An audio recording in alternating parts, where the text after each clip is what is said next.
You wake up in a cold sweat. You hear a strange noise. Sounds like your wife. She's in pain, so you get up and walk over to the guest bedroom to see if she is gravely injured. As you're walking to the door, you hear a strange squeak, that familiar sound of you or your children jumping on a bed. It raises your attention because why would your wife be jumping on the bed? You get nervous as to what it could be. You open the door and see your wife, an MVP, getting it going. She looks at you in the eyes and smiles. Then you wake up in the morning thinking it was all just a dream, but it wasn't. And you're happy with this. You are Ian Garry, and this is the Casual's Guide to Ian Machado Garry versus Michael Venom Page. Starting off this Casual's Guide, we are taking a peek into the career of one of the biggest prospects in Ian Garry. Ian Garry is a young 26 years old. He stands at a tall 6'3" and currently fights at welterweight. He had 7 amateur fights before going pro in 2019.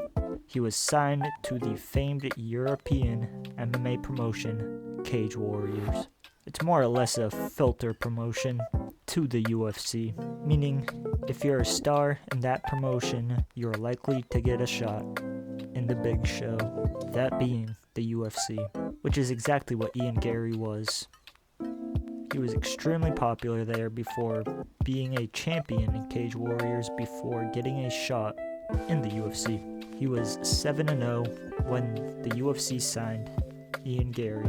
He made his UFC debut in 2021 against Jordan Williams, and he put on a spectacular performance, knocking Jordan out in the very first round with 1 second left in the round. He quoted McGregor heavily in the build-up and in his post-fight speech, which some people loved because it was another Irish prospect with a ton of hype, but not everybody felt that way.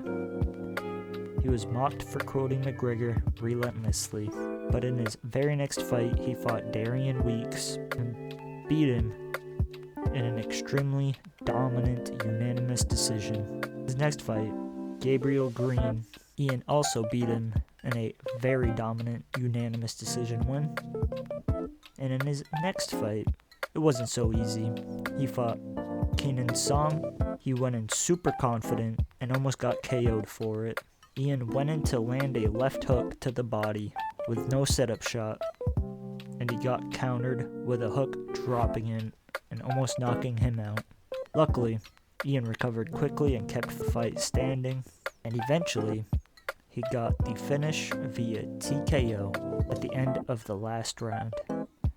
This showed the fans and the haters that Ian can come back from controversy, and it showed them he can take a good, clean punch.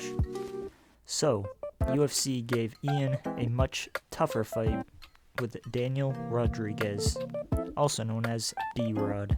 D-Rod is a much better boxer than Song and has way more experience, so this was thought to be a challenging opponent for Ian, but Ian showed up and showed out, striking the boxer and finished D-Rod in the very first round with a head kick and a few follow-up shots.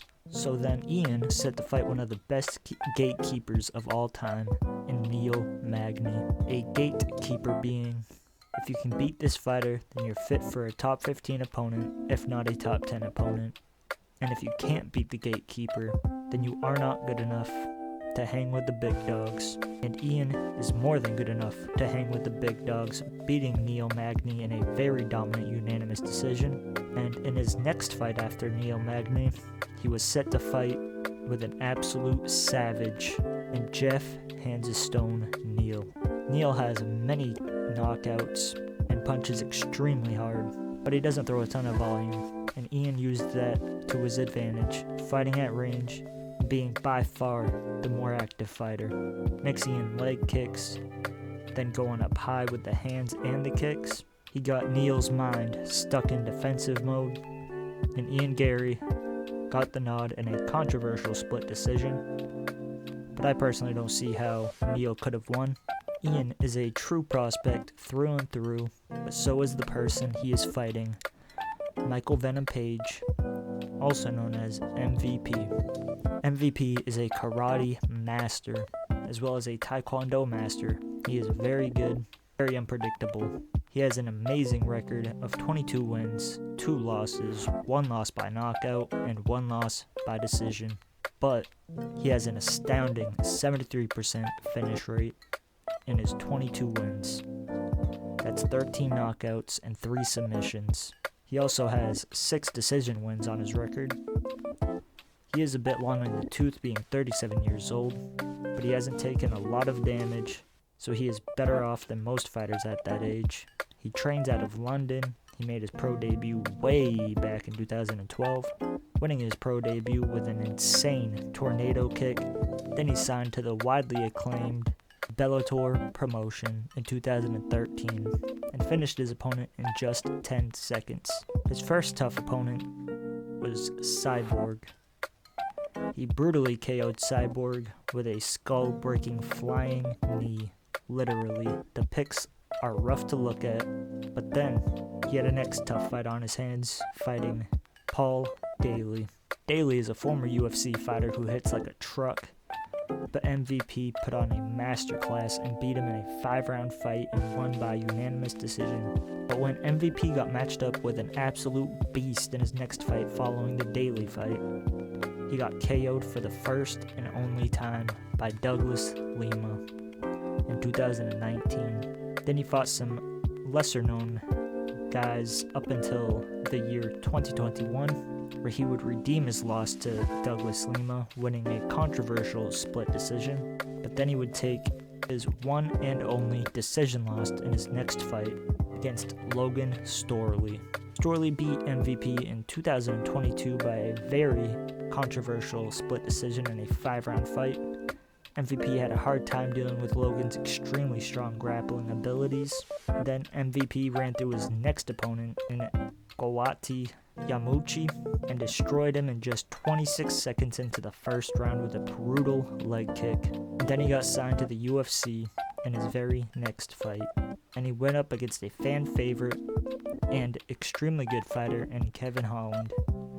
This was a good test to see how he would do on the big stage, and MVP showed up and showed out, emoting everywhere and putting on a masterclass against Kevin Holland. I'm sure you've seen the clips of MVP rocking Holland, tripping him onto the ground and then dancing over a Holland with his legs up.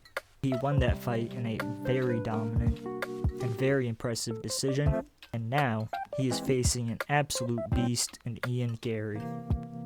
This fight is interesting because Ian is still very young, with an impressive resume, who's ran through opponents, and with MVP's very unorthodox striking, he is going to give Ian issues he has yet to face in his career. I think MVP will get the job done rather easily if the fight stays on the feet, but if Ian worked on his ground game and can get MVP on his back like Storley did, I could see him getting the decision win. But as for my prediction, I'm leaning towards MVP. I just think he has the power, the speed, the experience on his side. Let me know who you think is going to win this fight. And if you watched the video this far, be sure to hit that like button and subscribe for the next video on the Casuals Guide. And as always, have a great week and enjoy the fights.